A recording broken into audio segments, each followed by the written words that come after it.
if it is true that men can, by use of force, and I think most women know this, could do this, why, if they decided to, do you think that women would, what do you think they could do about it? Take to the street with their little signs and say, please don't? But I don't, to me that sounds like you're saying it would be an act of violence. How are men going to take away women's rights without violence? If men collectively tomorrow say women have no more rights, what are the options left to women?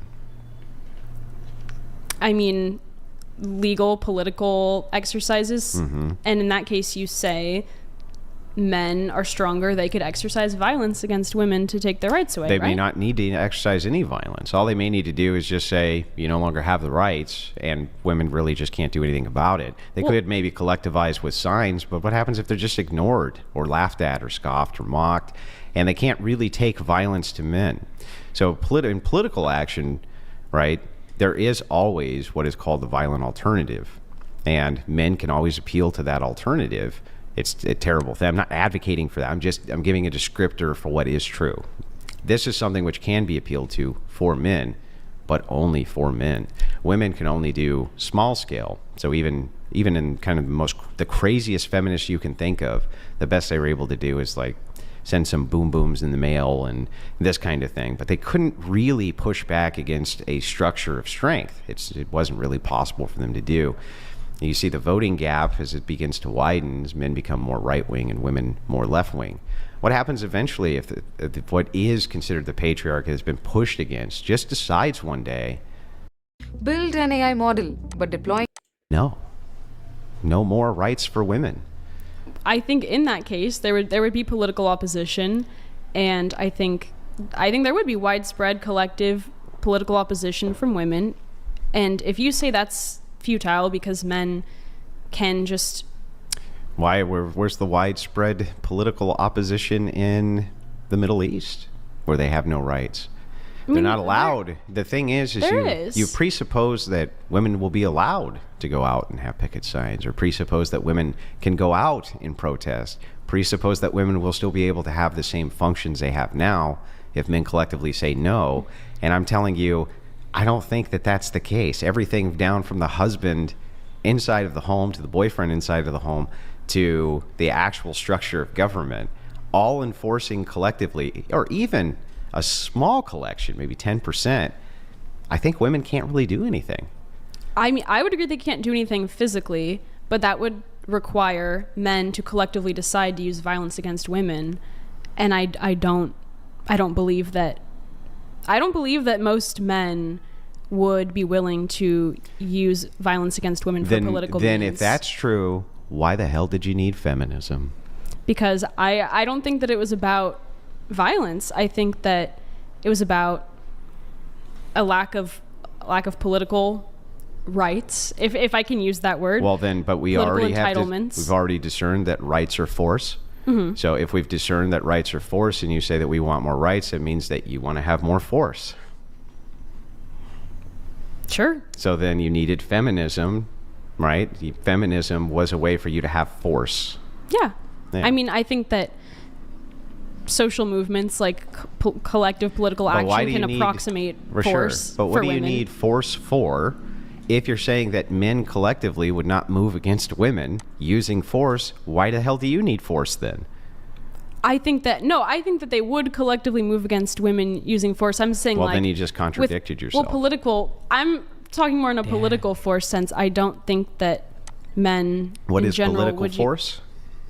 I think the use of rights, things like that, like restricting rights, restricting mobility, disenfranchisement, things like force. That. It's all backed up with force, but I don't think it always necessarily translates to a one-to-one. It is force, because absent force, law has no bite. So if somebody says it is the law that you not do X, but there's no enforcement if you break the law, is that a law? I mean, is enforcement always violence? Like, is enforcement... Enforcement always must be backed with physical violence for a law or for any type of right, period. Maybe backed with the threat of, but do you think that all enforcement takes place solely through the threat of physical violence? Yes. Or do you think there are social mechanisms? All of it has to be backed with the physical prowess of enforcement. Otherwise, why couldn't it just be ignored? I mean, I think that there are things beyond the threat of physical violence that can... I agree with you that the threat of physical violence is what backs the majority of our, our laws, but do you not think there's also a social aspect of like appropriateness and like wanting to be perceived in a certain way, wanting to keep with norms, if you're asking customs? about social norms. Yeah. Sure, but if there's a violation to a social norm, absent a law, that's one of the problems we have in society now, right? Which is there's no law which prevents you from moving outside of a social norm. Mm-hmm. So if that is the case, then nothing's preventing. Okay. Damn, guys, just look at her face right now, because she walked in here thinking she was about to drop some girl power quotes, and she saw like on Instagram, and within 2 minutes Andrew has her questioning her own reality. He hits her with the Schrodinger's feminist. You are a boss babe, but you're also a victim who needs big daddy government to protect you. You can't have both, sweetheart. And many people are already calling it. She is not debating here. She is glitching. Watch how fast this independent woman narrative starts leaking oil when she realizes her rights are just things men decided not to take away, right? Like, that's the brutal truth that Andrew is pointing to. Did you hear that? She just admitted that she basically agreed that rights are equal to force. And who provides the force? Men, the soldiers. The moment she said, I can agree with that, the debate was over. She literally just signed a confession saying feminism is a subscription service provided by the patriarchy. And many people were saying this in the comments, saying that, she's literally asking the oppressor to sharpen the sword she wants to point at him. And it's pure comedy, to be honest, because she hates the system, but she's begging the system to keep its boots on the ground so she can feel safe enough to complain about it. Like, the logic is in gutter, folks.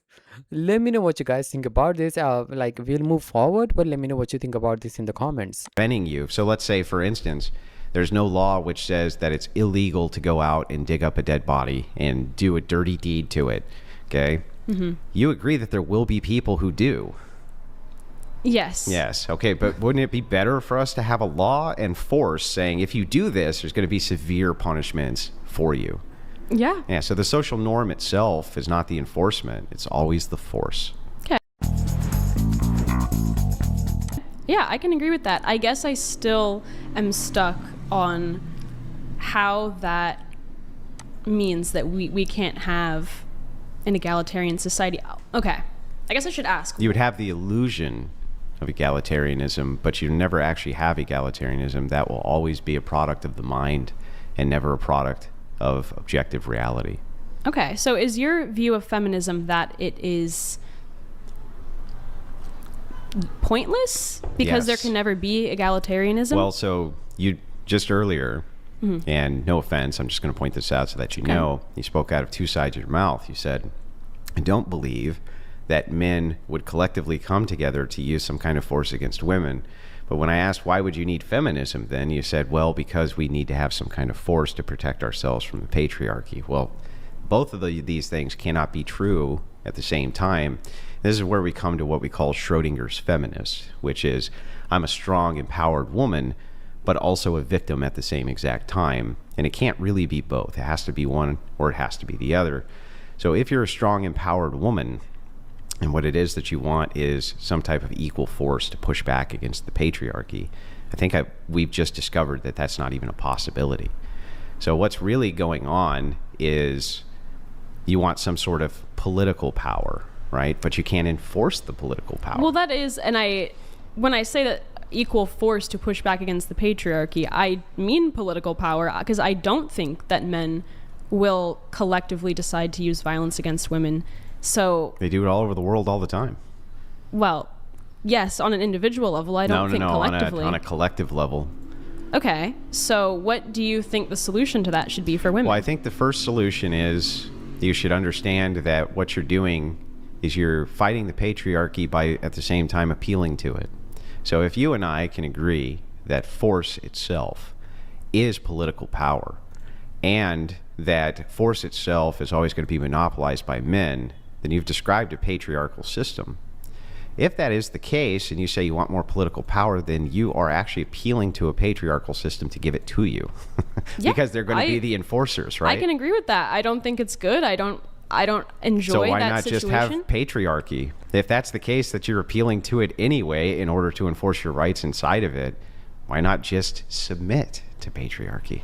Because I mean, me personally, I would rather not. I would not like to see the outcomes from a system that works like that. I wouldn't like to see women, I guess, in general relegated to the domestic sphere. I wouldn't like to see the levels of When you say domestic sphere, what do you mean?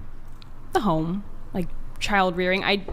Me personally, I have no problem with that. That's what I see in my future, because what could be more important than that? for me, No, for nothing. women. I mean, for women, I think that should be up to the individual woman. Yeah, I understand that you think. Well, go ahead. I didn't mean to cut you off. No, it's okay. I think that the key here is not to say that is bad, but I do think that sort of socially enforcing that is the only opportunity for women is bad, because not every woman will be fulfilled by that and will be happy in that position. What job do you think is more important in society than being a mother? I would agree that being a mother is the most important Then job. how are you relegating women to the home?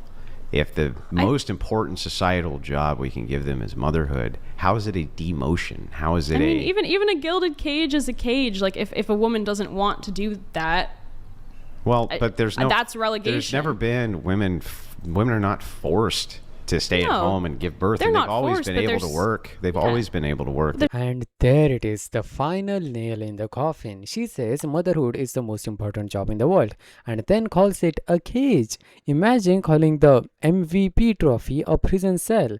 Like, the cognitive dissonance is hitting like a freight train right now. She's being so brainwashed by her professors to hate her own biology that she's literally calling her greatest potential power a trap. And Andrew didn't even try. He just let her talk until she tripped over her own ego. And many people were saying this, that she is not mad at Andrew, she's just mad at her script, because that script doesn't work in the real world.